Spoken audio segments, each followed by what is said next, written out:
आप सभी लोगों का बहुत बहुत स्वागत है आज की वीडियो में। आज की हमारी वीडियो है वो ईवी व्हीकल्स के बारे में। हमारी जो सीरीज बन रही है उसका तीसरा पार्ट है और ये तीसरे पार्ट में हम आज इलेक्ट्रिक जो मोटर यूज होती हैं ईवी वाहनों में, वो मोटर क्या होती है, क्या कार्य करती है, इसको हम देखेंगे। तो आप लोग अगर चैनल पर पहली बार अगर आए हैं तो चैनल आपने अभी तक सब्सक्राइब नहीं किया है तो सब्सक्राइब कर लें, बेल आइकन दबा लें। इससे आपको नोटिफिकेशन समय टू समय मिलता रहेगा। तो वीडियो हम आज की स्टार्ट करते हैं। इलेक्ट्रिक मोटर होती क्या है, ठीक। तो इलेक्ट्रिक मोटर एक इलेक्ट्रिक मतलब मशीन है, इलेक्ट्रिकल एक मशीन है जो विद्युत ऊर्जा को मतलब इलेक्ट्रिक एनर्जी को यांत्रिक एनर्जी मतलब मैकेनिकल एनर्जी में ये बदलने का कार्य करती है, इलेक्ट्रिक एनर्जी को, ठीक है। तो जो हमारी इलेक्ट्रिक जो मोटर है वो एक इलेक्ट्रिक मशीन है, ठीक। और ये इसका जो कार्य क्या होता है, जो इलेक्ट्रिक एनर्जी होती है उसको मैकेनिकल एनर्जी में बदलने का कार्य करती है। तो ये एक इलेक्ट्रिक एक सिर्फ मशीन है, क्लियर। और इसको जब इलेक्ट्रिक एनर्जी दी जाती है, जब इसको इलेक्ट्रिक कोई एनर्जी दी जाएगी तो उस एनर्जी को मैकेनिकल एनर्जी में कन्वर्ट कर देता है, क्लियर। तो ये इलेक्ट्रिक जो एनर्जी है उसको मैकेनिकल एनर्जी में बदलने का कार्य सिर्फ करती है, ठीक है, जो हमारी मोटर है। जब बैटरी से मोटर तक जब बैटरी से मोटर तक बिजली पहुंचती है तो मोटर के अंदर एक चुंबकीय क्षेत्र मतलब मैग्नेट फील्ड उत्पन्न होता है और इसी चुंबकीय जो बल होता है, मैग्नेट फील्ड होता बनता है, उसी बल के द्वारा जो है मोटर का रोटर घूमने लगता है। और रोटर घूमता है तो यही घूर्णन जो हमारे को रोटेशन जो मिलता है, घूर्णन गति जो मिलती है, यही गियर के माध्यम से, एक्सल के माध्यम से पहियों तक पहुंचती है और कार आगे बढ़ने का कार्य करना शुरू कर देती है, क्लियर। तो ये सबसे पहले आप इलेक्ट्रिक मोटर के बारे में ये समझ लीजिए कि ये पहले तो इलेक्ट्रिक मशीन है और इलेक्ट्रिक मशीन का इसका कार्य है क्या कि ये इलेक्ट्रिक एनर्जी को मैकेनिकल एनर्जी में सिर्फ बदलने का कार्य करती है, ठीक, सिर्फ बदलने का कार्य करती है। और ये जब इलेक्ट्रिक जो एनर्जी है उसको मैकेनिकल एनर्जी में जब कन्वर्ट कर देगी तो हमें घूर्णन गति प्राप्त होगी, ठीक है, रोटेशन हमें गति प्राप्त होगी। और उस रोटेशन गति को हम क्या करेंगे कि हम गियर बॉक्स के माध्यम से या फिर एक्सल के माध्यम से पहियों तक जो घूर्णन गति है उसको पहुंचाने का कार्य करेंगे। और पहियों तक जब पहुंच जाएगी, कार के जब व्हील जो है वो घूमने लगेंगे तो गाड़ी स्वयं आगे या पीछे बढ़ने लगेगी। तो ये कार्य होता है। और ये कार्य मोटर जो है इलेक्ट्रिक मोटर वो कैसे करती है, वो मैग्नेट फील्ड बनता है। जो इलेक्ट्रिक मोटर होती है उसमें मैग्नेट फील्ड बनता है, मैग्नेट फील्ड बनने के कारण ये ऐसा कार्य होता है, क्लियर। इलेक्ट्रिक मोटर का जो फंक्शन है उसको हम देखते हैं कि ये कैसे फंक्शन कार्य करती है। इलेक्ट्रिक मोटर का मुख्य जो कार्य है वो बैटरी से प्राप्त जो बिजली को पहियों तक पहुंचाने के लिए घूर्णन शक्ति का उत्पन्न करना है, ठीक है। जो इलेक्ट्रिक मोटर का जो मुख्य कार्य है वो कार्य सिर्फ इतना है कि बैटरी से जो उसको प्राप्त एनर्जी हुई है, जो बैटरी से उसको एनर्जी जो इलेक्ट्रिक एनर्जी जो मिली है, वो एनर्जी को सिर्फ और सिर्फ घूर्णन जो शक्ति है, घूर्णन जो गति है, शक्ति गति, ठीक है, उसको रोटेशन में उत्पन्न कर देना, मतलब इलेक्ट्रिक एनर्जी को घूर्णन गति में बदल देना। और ये घूर्णन गति को हम पहियों तक पहुंचाएंगे, ठीक है, ये कार्य मोटर का होता है। इसमें पहला क्या है कि बैटरी से प्राप्त जो विद्युत ऊर्जा है उसको मैकेनिकल एनर्जी या फिर यांत्रिक ऊर्जा में बदलना, ठीक है, पहला कार्य है बैटरी का, ठीक है। इससे क्या होगा, वाहन आगे पीछे चलेगा, ठीक है, वाहन को हम आगे पीछे चलाएंगे और आवश्यकता के अनुसार हम टॉर्क या फिर स्पीड हम ले सकते हैं, ठीक है। एक्सीलेटर के अनुसार हम तुरंत अपनी प्रतिक्रिया हम इसको दे सकते हैं। और रीजनरेटिंग ब्रेकिंग सिस्टम के समय हम क्या करेंगे कि इसको जनरेटर की तरह हम कार्य करके इससे बैटरी से पुनः हम एनर्जी बैटरी को हम प्राप्त कर सकते हैं, मतलब रीजनरेटिंग हम ब्रेकिंग सिस्टम अगर हमारे में लगा है तो हम क्या करेंगे कि इसी मोटर के माध्यम से इसको जनरेटर की तरह कार्य करेंगे। एक जनरेटर की तरह हम इससे कार्य करेंगे, और जनरेटर की जब तरह कार्य करेंगे तो इससे क्या होगा कि इससे एनर्जी उत्पन्न होगी, इलेक्ट्रिक एनर्जी उत्पन्न होगी, और इलेक्ट्रिक एनर्जी को हम फिर से पुनः बैटरी में स्टोर कर सकते हैं। तो ये हमारा इलेक्ट्रिक जो मोटर है ईवी वाहनों के अंदर, उसका मुख्य कार्य ये होता है। क्लियर। नेक्स्ट है हमारा मोटर का वर्किंग प्रिंसिपल क्या होता है। ठीक है, कार्य सिद्धांत। तो इलेक्ट्रिक मोटर जो है विद्युत चुम्बक के बल पे कार्य करती है। ठीक है, इलेक्ट्रोमैग्नेटिक पर कार्य करती है, इसका सिद्धांत कार्य करता है। जब मोटर की वाइंडिंग में विद्युत धारा प्रभावित की जाती है तब उसके चारों ओर चुंबकीय क्षेत्र बनता है, और यह चुंबकीय क्षेत्र एक स्थायी मतलब परमानेंट मैग्नेट या फिर अन्य चुंबकीय क्षेत्र के साथ प्रतिक्रिया करना स्टार्ट कर देता है, और इस प्रतिक्रिया से मोटर का जो रोटर है वो घूमने लगता है। क्लियर। और यही जो घूर्णन जो है वो गति ये गियर के माध्यम से, सॉफ्ट के माध्यम से या एक्सल के माध्यम से पहियों तक हमें पहुंचाना होता है, और कार इससे आगे पीछे बढ़ेगी। क्लियर।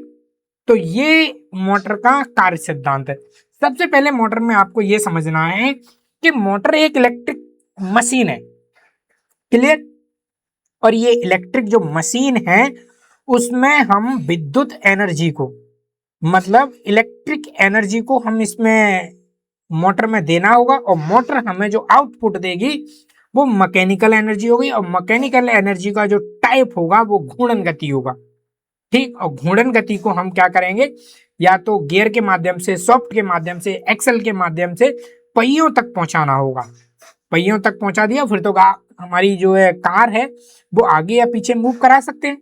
तो ये हमारा इलेक्ट्रिक मोटर का कार्य सिद्धांत रहेगा। क्लियर। जैसा आप यहाँ पे चित्र में देख रहे हैं, यहाँ पे ये नॉर्थ पोल दिखाया गया है, यहाँ पे ये साउथ पोल दिखाया गया है, ये रोटर ये घूम रहा है। क्लियर। ये हमारा कार्य सिद्धांत।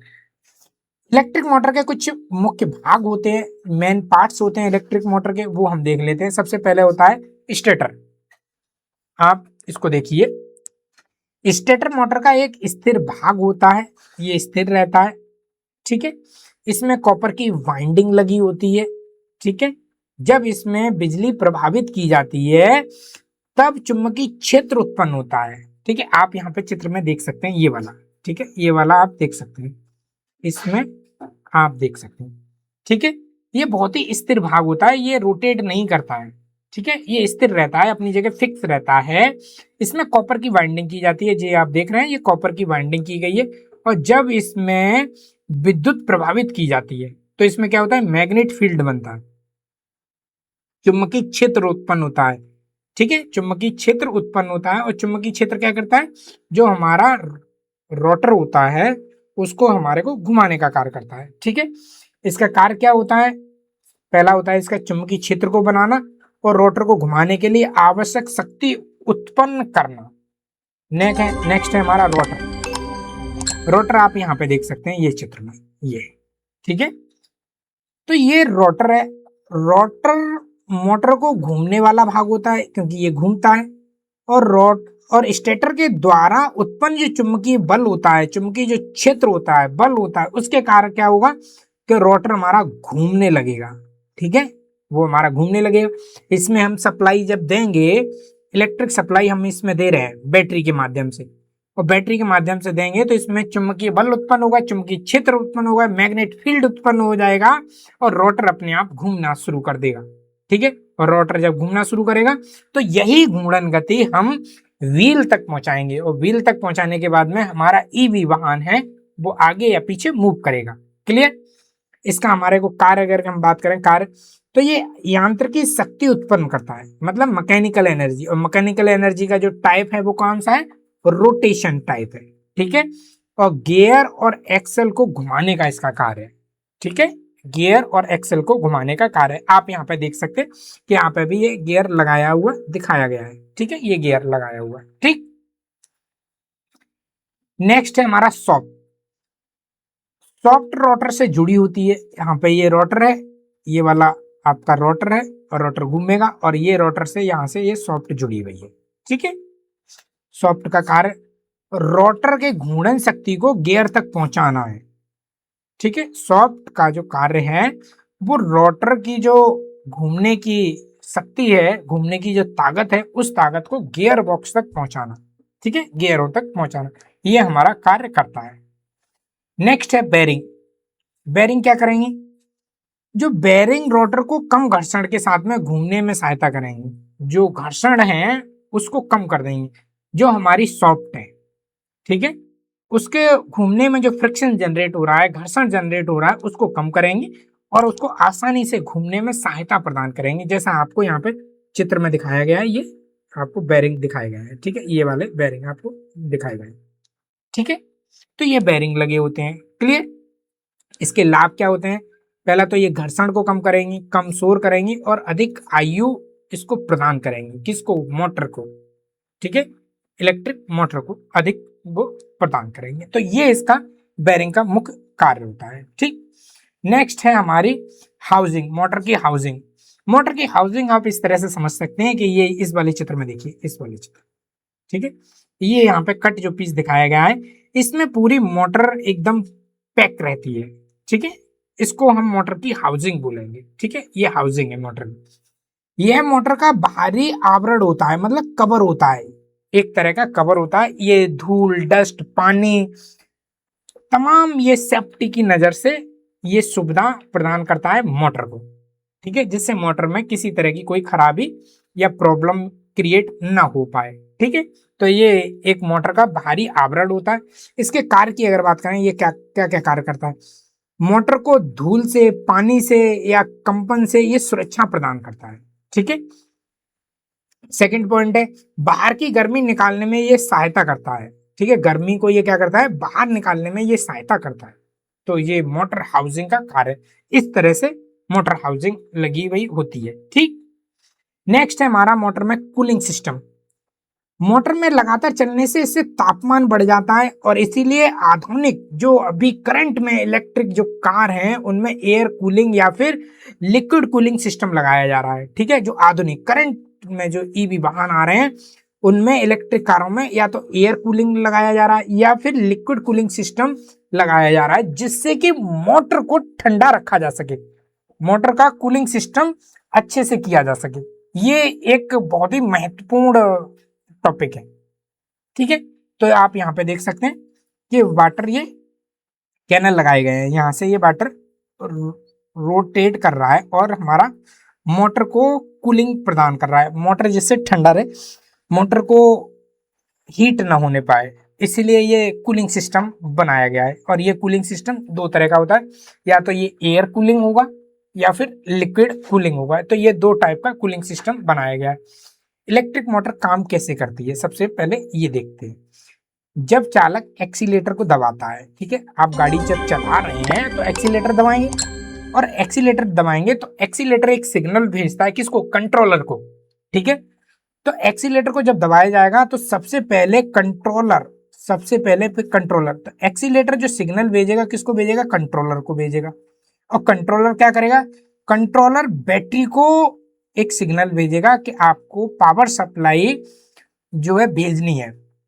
तो बैटरी फिर पावर जो सप्लाई भेजेगी इन्वर्टर को भेजेगी, और इन्वर्टर क्या करेगा कि जो बैटरी की जो डीसी सप्लाई है उसको एसी में कन्वर्ट करेगा। अगर एसी मोटर लगी है, एसी अगर आपकी मोटर लगी हुई है तो, ठीक है, एसी मोटर है, ठीक है, डीसी लगी है तो फिर डायरेक्ट आपको भेज दिया जाएगा सप्लाई। अगर एसी लगी है तो एसी को कन्वर्ट करेगा जो आपका इन्वर्टर है, ठीक है, और एसी सप्लाई मोटर तक भेजेगा। डीसी लगी है तो डीसी को ही आपको सप्लाई भेज देगा, जितनी जरूरत है उस अकॉर्डिंग, ठीक है, जितनी जरूरत है उसके अकॉर्डिंग हमारी गाड़ी की स्पीड मेंटेन रहेगी। अगर हमको कम करना है तो कम रहेगी, ज्यादा करना है तो ज्यादा रहेगी। इन्वर्टर से बिजली विद्युत को नियंत्रित किया जाएगा, किससे? इन्वर्टर से, ठीक है, और इससे जो नियंत्रित किया जाएगा, कंट्रोल किया जाएगा, इससे क्या होगा? मोटर को सप्लाई भी नियंत्रित देता है। ठीक है, मोटर के अंदर चुंबकीय क्षेत्र बनेगा, ठीक है, जाहिर सी बात है जब मैग्नेट उसके अंदर जनरेट होगा, और चुंबकीय बल के कारण क्या होगा? फिर रोटर घूमने लगेगा, और रोटर का जो घूर्णन, जो घूमने वाला है, वो घूर्णन शाफ्ट के द्वारा या रिडक्शन गियर के द्वारा या फिर एक्सल के द्वारा ये जो घूर्णन गति है इसको पहियों तक पहुंचाने का कार्य किया जाएगा। ठीक है, इसको क्या किया जाएगा, फिर पहियों तक पहुंचाने का कार्य किया जाएगा। और जैसे जैसे चालक एक्सीलेटर को अधिक दबाएगा, मोटर को भी अधिक विद्युत धारा मिलती जाएगी, विद्युत एनर्जी अधिक मिलेगी और उसकी गति भी बढ़ती जाएगी। किसकी, मोटर की गति और अधिक बढ़ती जाएगी। तो इस तरह से ये हमारी ईवी वाहनों में इलेक्ट्रिक मोटर इस तरह से कार्य करती है। ठीक, इसको बेसिक्स ना आप इस तरह से समझ सकते हैं कि सबसे पहले आप एक्सीलेटर को समझिए कि एक्सीलेटर जो आपका है, एक्सीलेटर को आपको दबाया जाएगा, जो आपका एक्सीलेटर, और एक्सीलेटर को दबाया जाएगा तो एक्सीलेटर सिग्नल भेजेगा आपको कहाँ पे, कंट्रोलर को। ठीक है, कंट्रोलर को आपका सिग्नल भेजेगा। कंट्रोलर क्या करेगा, बैटरी को एक सिग्नल भेजेगा, बैटरी को, कि बैटरी से पावर सप्लाई कितनी बाहर जानी है, और जो पावर सप्लाई, जो बैटरी बैटरी से जो पावर सप्लाई जानी है वो फिर से इन्वर्टर में जाएगी। ठीक है, इन्वर्टर, और इन्वर्टर में जो सप्लाई जाएगी वो इन्वर्टर में सप्लाई डीसी जाएगी, क्योंकि बैटरी में डीसी सप्लाई है, और डीसी सप्लाई से फिर एसी सप्लाई जाएगी, एसी सप्लाई से हमारी एसी मोटर है। ठीक है, एसी मोटर, और एसी मोटर उसी अकॉर्डिंग घूमने लगेगी। यहां से जो भी वोल्ट सप्लाई आई है, कितने वोल्ट की सप्लाई आई है, उस अकॉर्डिंग ये रोटेट घूमने लगी, धीमे धीमे या फिर फास्ट स्पीड पे, इस अकॉर्डिंग ये हमारा रोटेशन होने लगेगा। अब ये एक्सीलेटर को अगर अधिक दबाया जाएगा तो कंट्रोलर उसको रीड करेगा, जो सिग्नल आ रहे हैं उनको रीड करेगा, और कंट्रोलर क्या करेगा, बैटरी को अधिक सिग्नल देगा, और वहां से फिर इन्वर्टर में सप्लाई अधिक जाएगी, और इन्वर्टर क्या करेगा, फिर से एसी सप्लाई को अधिक वोल्टेज सप्लाई में भेजेगा, और वोल्टेज सप्लाई से फिर क्या होगा कि जो हमारी मोटर है वो अधिक आरपीएम पे घूमने लगेगी। तो ये सिस्टम होता है, एक्सीलेटर, फिर कंट्रोलर, फिर बैटरी, फिर आपका इन्वर्टर, और इन्वर्टर से फिर आपका मोटर। तो ये सिस्टम पूरा होता है इलेक्ट्रिक मोटर में। काम इस तरह से आपकी जो है इलेक्ट्रिक मोटर इस तरह से काम करेगी, एक्सीलेटर से शुरू होता है और मोटर पे जाके हमें रोटेशन मिलता है फाइनली। ठीक है, इसके बीच का जो सिस्टम है ये इस तरह से सिस्टम काम करेगा। इसमें बहुत सारे सॉफ्टवेयर लगे होते हैं, तो सॉफ्टवेयर को भी अपडेट कराते रहना चाहिए, क्योंकि सर्विस जब भी कराएं तो कराते रहना चाहिए। तो ये बहुत ही महत्वपूर्ण टॉपिक था, ये कई बार एग्जाम में पूछा जाता है। ठीक है, तो इसीलिए आप इसको एक अच्छे तरीके से समझ लीजिए। ठीक है, आप लोगों को वीडियो कैसा लगा, आज की वीडियो में इतना ही है, और आगे आने वाली वीडियो में हम एक एक पार्ट को कवर करेंगे। यहाँ हम अभी स्टार्ट हमने किया है, क्योंकि ये कंटिन्यू सीरीज हम कंप्लीट करेंगे, इसको बेसिक से लेके और एडवांस लेवल तक हम इसको लेके जाएंगे। क्लियर, तो आप लोगों ने ये वीडियो को पूरा देखा, ये वीडियो आपको कैसा लगा आप जरूर कमेंट्स बॉक्स में बताइए। अगर पसंद आया तो लाइक भी कीजिए। चैनल पर अगर पहली बार हमारा वीडियो अगर देख रहे हैं तो आप लोग इसको सब्सक्राइब कर लीजिए, बेल आइकन दबा लीजिए, जिससे आने वाली वीडियो आपको नोटिफिकेशन मिल सके समय से। क्लियर, तो आप लोगों का वीडियो को ध्यानपूर्वक और समय देने के लिए बहुत बहुत आपका धन्यवाद।